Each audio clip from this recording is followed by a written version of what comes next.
இலவசம் நாட்டின் வளர்ச்சியில் வீழ்ச்சியடைய செய்யும் சூழ்ச்சி. காரைக்குடியில் சீமான் ஆவேசம். தமிழக சட்டசபை தேர்தலுக்கு இன்னும் சில தினங்களே எஞ்சியுள்ள நிலையில் நாம் தமிழர் கட்சியின் தலைமை ஒருங்கிணைப்பாளரும் காரைக்குடி தொகுதி வேட்பாளருமான சீமான் கழனிவாசல், பனம்பட்டி உள்ளிட்ட பகுதிகளில் தீவிர வாக்கு சேகரிப்பில் ஈடுபட்டார். அப்போது தொண்டர்கள் மற்றும் பொதுமக்கள் மத்தியில் பேசிய அவர் திராவிட கட்சிகளின் இலவச வாக்குறுதிகளையும் பண அரசியலையும் மிக கடுமையாக விமர்சித்து பேசினார். பிரச்சாரத்தில் ஆவேசமாக பேசிய சீமான் பண்பாடு, வேளாண்மை என எல்லாவற்றையும் உலகுக்கு கற்றுக் கொடுத்த இனம் நமது தமிழினம். தன்மானமும் இனமானமும் கொண்ட மக்கள் வாழும் நாடு தமிழ்நாடு. ஜிஎஸ்டி, நீட், இந்தி திணிப்பு ஆகியவற்றை எதிர்த்த ஒரே மாநிலம் தமிழ்நாடுதான். இங்குதான் மரபணு மாறாத போர்க்குணம் ஊறிப்போன வீர தமிழர் கூட்டம் உள்ளது. உலகில் உள்ள 11 கோடி தமிழர்களின் நலனுக்காகவே நான் தொடர்ந்து குரல் கொடுத்து வருகிறேன். ஜாதி மதம் வேண்டும் என்று விரும்புவர்கள் எனக்கு வாக்களிக்க வேண்டாம். சமூகத்தில் ஏதேனும் சாதிக்க வேண்டும் என்று நினைப்பவர்கள் மட்டுமே எனக்கு வாக்களியுங்கள் என்று திட்டவட்டமாக தெரிவித்தார். தொடர்ந்து பேசிய அவர் ஜாதி அரசியல் அதிகாரத்திற்கு வந்தால் அங்கு சமத்துவமும் சகோதரத்துவமும் இருக்காது. மதம் அரசியலாகி அதிகாரத்திற்கு வந்தால் அங்கு மனிதாபிமானம் இருக்காது. அதே போல பணம் அரசியலாகி அதிகாரத்திற்கு வந்தால் அங்கு ஜனநாயகம் இருக்கவே இருக்காது. இலவசம் என்பது நாட்டின் வளர்ச்சியை வீழ்ச்சியடைய செய்யும் மாபெரும் சூழ்ச்சியாகும். ஒரு கட்சி ரூபாய் 8000 கூப்பன் கொடுத்து தேர்தலை சந்திப்பது என்பது மிகவும் அவமானமான செயல். நம் தன்மானம், இனமானம் காக்க அனைவரும் விவசாய சின்னத்திற்கு வாக்களியுங்கள் என்று சீமான் முழங்கினார். நான் ஆதாரத்தை வெளியிட்டால் எடப்பாடி தாங்க மாட்டார். செங்கோட்டையன் ஆவேச பதிலடி. தமிழக சட்டசபை தேர்தல் வருகிற ஏப்ரல் 23 நடைபெறவுள்ள நிலையில் எடப்பாடி பழனிசாமி மற்றும் தாவிக நிர்வாகி செங்கோட்டையின் இடையான வார்த்தை போர் முற்றியுள்ளது. கோபிச்செட்டிப்பாளையத்தில் எடப்பாடி பழனிசாமி செங்கோட்டையனை மிக கடுமையாக விமர்சித்து தன்னிடம் பல ரகசியங்கள் இருப்பதாகவும் அதை வெளியிட்டால் அவர் வெளியே நடமாட முடியாது என்றும் மிரட்டல் விடுத்திருந்தார். இதற்கு பதிலடி கொடுக்கும் விதமாக செங்கோட்டையன் தற்போது செய்தியாளர்களை சந்தித்து பரபர பேட்டியளித்துள்ளார். எடப்பாடியின் குற்றச்சாட்டுகளுக்கு பதிலளித்த செங்கோட்டையன் எடப்பாடி பழனிசாமி தோல்வி பயத்தில் குழம்பி போய் உளறுகிறார். சாக்கடையில் கல்ல வீசினால் நம் மீதுதான் தெரிக்கும், குப்பை மட்டை கிளறினால் நாற்றம் தான் வரும். அதே மாதிரிதான் எடப்பாடியின் பேச்சும் உள்ளது. நான் ஆதாரத்தை எடுத்துவிட்டால் அவரால் தாங்க முடியாது. எடப்பாடியை போல் நான் எல்லோரையும் ஏமாற்ற மாட்டேன். காலம் அவருக்கு பதில் சொல்லும். தன்னிடம் ரகசியம் இருப்பதாக கூறுகிறார். என்னிடமும் தான் சிதம்பர ரகசியங்கள் நிறைய உள்ளன என்று ஆவேசமாக தெரிவித்தார். தொடர்ந்து பேசிய அவர் நான் முன்மொழியாவிட்டால் எடப்பாடி பழனிசாமி எப்படி முதலமைச்சராகி இருக்க முடியும்?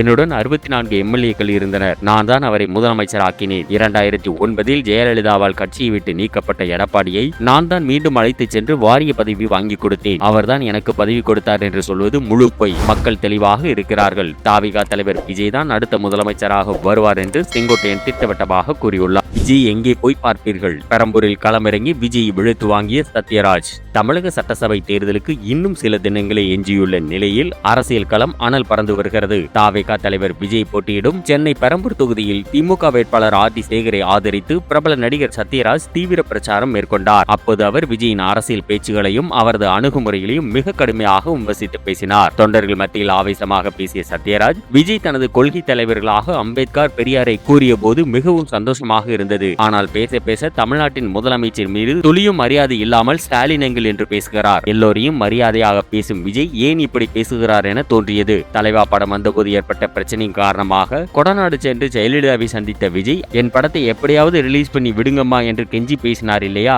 அதே மரியாதையை ஏன் இங்கு தரவில்லை? முதலமைச்சர் ஸ்டாலின் பெருந்தன்மையாக இருக்கிறார் என்பதற்காக என்ன வேண்டுமானாலும் பேசுவதா? இதே ஜெயலலிதாவாக இருந்திருந்தால் இந்நேரம் கொத்து பரோட்டா போட்டிருப்பார்கள். அதன் பிறகு மேடையில் வந்து நான் ரெடிதான் என்றெல்லாம் பாடியிருக்க முடியாது என்று சராமரியாக சாடினார். தொடர்ந்து விஜயின் அணுகுமுறையை கேள்வி எழுப்பிய சத்யராஜ் சினிமாவில் சின்ன சம்பளம் வாங்குகிற என்னையே சாமானிய மக்கள் ஈஸியாக சந்தித்து பிரச்சனைகளை கேட்க முடியாது. அப்படி இருக்கும்போது கோடிக்கணக்கில் அவ்வளவு பெரிய சம்பளம் வாங்கும் விஜயை மக்கள் எங்கே போய் எப்படி பார்ப்பீர்கள்? அவர் எப்படி உங்களை சந்திப்பார் என்று பெரம்பூர் மக்களிடம் அதிரடியாக கேள்வி எழுப்பினார். விஜய் போட்டியிடும் தொகுதியிலேயே நடிகர் சத்யராஜ் களமிறங்கி அவரை நேரடியாக விமர்சித்து பிரச்சாரம் செய்திருப்பது அரசியல் வட்டாரத்தில் பெரும் பரபரப்பை ஏற்படுத்தியுள்ளது. டிவி சின்னத்திற்கு வாக்களியுங்கள். எடப்பாடி தொகுதியில் சுயேட்சைக்கு விஜய் அதிரடி ஆதரவு. தமிழக சட்டசபை தேர்தலுக்கு இன்னும் சில தினங்களே உள்ள நிலையில் எடப்பாடி சட்டமன்ற தொகுதியில் எதிர்பாராத அரசியல் திருப்பம் ஏற்பட்டுள்ளது. எடப்பாடி தொகுதியில் தமிழக வெற்றி கழக வேட்பாளரின் மனு நிராகரிக்கப்பட்டதை அடுத்து மாற்று வேட்பாளரின் மனுவும் நிராகரிக்கப்பட்டது. இதனால் தாவேக அந்த தொகுதியில் நேரடியாக களத்தில் இல்லாத சூழல் உருவான நிலையில் அங்கு போட்டியிடும் சுயேட்சை வேட்பாளருக்கு தாவேக தலைவர் விஜய் தனது அதிரடி ஆதரவை தெரிவித்துள்ளார். இதுகுறித்து விஜய் வெளியிட்டுள்ள அதிகாரப்பூர்வ அறிக்கையில் எடப்பாடி சட்டமன்ற தொகுதியில் சுயேட்சை வேட்பாளராக போட்டியிடும் போட்டியிடும் கு பிரேம்குமார் முன்பே நமது ரசிகர் மன்றத்தில் நிர்வாகியாக பயணித்தவர்தான். அவர் நம்முடைய சகோதரர் தான். எனவே வேட்பாளராக போட்டியிடும் நமது முன்னாள் நிர்வாகியான கு பிரேம்குமாரையும் அவருக்கு ஒதுக்கப்பட்டுள்ள தொலைக்காட்சி பெட்டி சின்னத்தையும் தமிழக வெற்றி கழகம் சார்பாக ஒருமனதாக ஆதரிக்க முடிவு செய்துள்ளோம். நமது முழு ஆதரவுடன் களம் காணும் பிரேம்குமாரை மனதளவில் நம்முடைய வேட்பாளராக கருதி அவருக்கு அளிக்கப்பட்டுள்ள வரிசை எண் 12 உள்ள தொலைக்காட்சி பெட்டி சின்னத்தில் வாக்களிக்க வேண்டுகிறேன் என்று குறிப்பிட்டுள்ளார். மேலும் தனது அரசியல் எதிரிகளை கடுமையாக விமர்சித்துள்ள விஜய் நம் குடும்பத்தைச் சேர்ந்த அவரை பெருவாரியான வாக்கு வித்தியாசத்தில் வெற்றி பெற செய்யுமாறு கழக நிர்வாகிகளையும் தோழர்களையும் எடப்பாடி தொகுதி மக்களையும் அன்புடன் கேட்டுக்கொள்கிறேன். எடப்பாடி தொகுதியில் தமிழக வெற்றி கழகத்தின் சின்னத்தை முடக்கி குறுக்கு வழியில் வெற்றியடைய முயன்றவர்களுக்கு சரியான பாடத்தை புகட்டும் விதத்தில் இவரது வெற்றி அமையட்டும் என ஆவேசமாக தெரிவித்துள்ளார். எடப்பாடி பழனிசாமியின் சொந்த தொகுதியில் விஜயின் இந்த அதிரடி முடிவு தேர்தல் களத்தில் அனலை கூட்டியுள்ளது. ரூபாய் 10,000 கோடி முதலீடு, 20,000 வேலைவாய்ப்பு. சென்னைக்கான திமுக தேர்தல் அறிக்கை வெளியீடு. தமிழக சட்டசபை தேர்தல் வருகிற ஏப்ரல் 23ஆம் தேதி நடைபெற உள்ள நிலையில் சென்னை மாவட்டத்துக்கான திமுகவின் பிரத்யேக தேர்தல் அறிக்கையை முதலமைச்சர் மு க ஸ்டாலின் இன்று அதிரடியாக வெளியிட்டுள்ளார். சென்னை சூப்பர் 6 என்ற பெயரில் 6 முக்கிய தலைப்புகளின் கீழ் 20 அறிவிப்புகள் தேர்தல் அறிக்கையில் இடம்பெற்றுள்ளன. சென்னையை உலக தரத்திலான நகரமாக மாற்றும் நோக்கில் இந்த அறிக்கை தயார் செய்யப்பட்டுள்ளது. போக்குவரத்து மற்றும் உட்கட்டமைப்பு குறித்து பல்வேறு முக்கிய வாக்குறுதிகள் அளிக்கப்பட்டுள்ளன. பேருந்து நிறுத்தங்கள், மெட்ரோ மற்றும் ரயில் நிலையங்களுடன் ஒவ்வொரு தெருவையும் இணைக்கும் வகையில் 1000 புதிய மினி பேருந்துகள் இயக்கப்படும். போக்குவரத்து நெரிசலை குறைத்து 25% பயண நேரத்தை சேமிக்க செயற்கை நுண்ணறிவு மூலம் இயங்கும் போக்குவரத்து மேலாண்மை நடைமுறைப்படுத்தப்படும். மெட்ரோ விரிவாக்கம் மற்றும் மழைநீர் வடிகால் பணிகள் 2028க்குள்ளும், பாதாள சாக்கடை திட்டம் மற்றும் சென்னை எல்லை சாலை திட்டம் போன்றவை 2027க்குள்ளும் முடிக்கப்படும் என உறுதியளிக்கப்பட்டுள்ளது. அடுத்தபடியாக வேலைவாய்ப்பு மற்றும் புது வசதிகளுக்கு அதிக முக்கியத்துவம் தரப்பட்டுள்ளது. AI, அனிமேஷன், விஷுவல் எஃபெக்ட்ஸ் மற்றும் கேமிங் தொழில்நுட்பங்களுக்கான சிறப்பு மையம் அமைக்கப்பட்டு ரூபாய் 10,000 கோடி முதலீடு ஈர்க்கப்படுவதன் மூலம் 20,000 உயர் ஊதிய வேலைவாய்ப்புகள் உருவாக்கப்படும். உலகளாவிய திறமை தளம் மூலம் உலகத்தரம் வாய்ந்த உள்கட்டமைப்பு மற்றும் திறன் மேம்பாட்டு பயிற்சி வழங்கப்படும். மேலும் நீண்டகால பிரச்சனையான தெருநாய்கள் தொல்லையை தீர்க்க தொண்டு நிறுவனங்களுடன் இணைந்து நாய் பிடிப்பவர்கள் மற்றும் கால்நடை மருத்துவர்களின் எண்ணிக்கையை 3 மடங்கு அதிகரிக்கப்படும் உள்ளிட்ட அதிரடி அறிவிப்புகள் இந்த அறிக்கையில் இடம்பெற்றுள்ளன. மு க ஸ்டாலின் துரோக மாலைகளையே பூமாலையாக அணிகிறார். அன்புமணியின் பகீர் குற்றச்சாட்டு.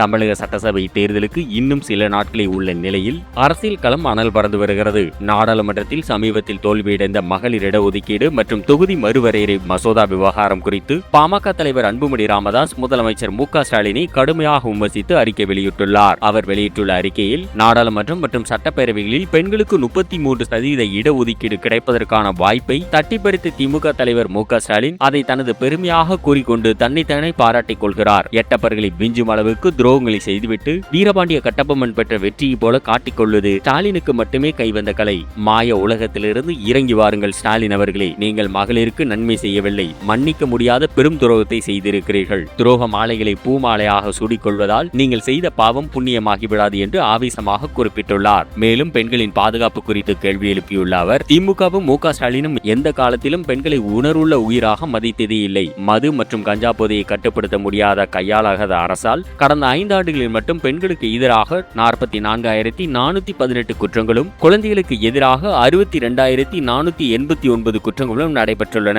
மகளிருக்கு கிடைக்க வேண்டிய அரசியல் அதிகாரத்தை பறிப்பதற்காக திமுகவும் அதன் கூட்டணி கட்சியிலும் எவ்வாறு வாக்களித்தனவோ அதேபோல இன்னும் 4 நாட்களில் நடைபெறவுள்ள தேர்தலில் திமுகவை வீழ்த்த பெண்கள் தங்கள் வாக்குரிமையை பயன்படுத்துவார்கள் என அன்புமணி ராமதாஸ் திட்டவட்டமாக தெரிவித்துள்ளார். உதயசூரியன் இரட்டை இலைக்கு வாக்களித்தால் எந்த சாமியும் உங்களை மன்னிக்காது. காரைக்குடியில் சீமான் ஆவேசம். தமிழக சட்டசபை தேர்தலுக்கு இன்னும் சில நாட்களே எஞ்சியுள்ள நிலையில் களங்காணும் அனைத்து கட்சிகளும் தீவிர வாக்கு சேகரிப்பில் ஈடுபட்டு வருகின்றன. மே 4ஆம் தேதி வாக்கு எண்ணிக்கை நடைபெற்று அன்றைய தினமே முடிவுகள் அறிவிக்கப்பட உள்ளதால் 4 முனை போட்டி நிலவும் தமிழகத்தில் அரசியல் களம் அனல் பறந்து வருகிறது. அந்த வகையில் காரைக்குடி தொகுதியில் நாம் தமிழர் கட்சியின் வேட்பாளரும் தலைமை ஒருங்கிணைப்பாளருமான சீமான் தீவிர தேர்தல் பிரச்சாரம் மேற்கொண்டு வருகிறார். தொண்டர்கள் மற்றும் பொதுமக்கள் மத்தியில் பேசிய அவர் கடந்த காலங்களில் ஆட்சி செய்த திராவிட கட்சிகளான திமுக மற்றும் அதிமுகவை மிக கடுமையாக விமர்சித்து பேசியுள்ளார். பிரச்சார பொதுக்கூட்டத்தில் பேசிய சீமான் மாற்று அரசியலை முன்னெடுத்து நாங்கள் களத்தில் நிற்கிறோம். ஆனால் மீண்டும் மீண்டும் அதே உதயசூரியனுக்கும் இரட்டை இலைக்கும் நீங்கள் வாக்களித்தால் எந்த சாமியும் உங்களை ஒருபோதும் மன்னிக்காது.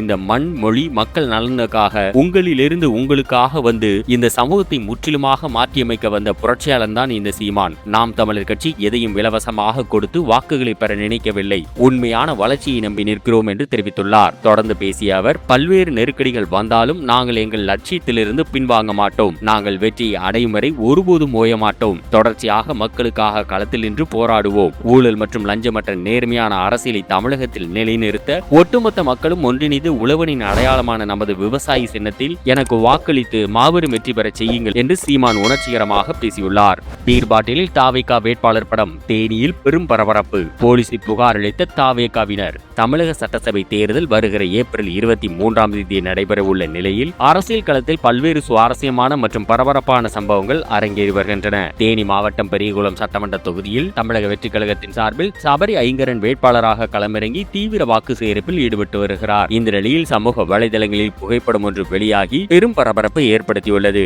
அந்த புகைப்படத்தில் உள்ள பீர் பாட்டிலில் தாவேகா தலைவர் விஜய் மற்றும் அக்கட்சியின் பெரியகுளம் வேட்பாளர் சபரி ஐங்கரன் ஆகியோரின்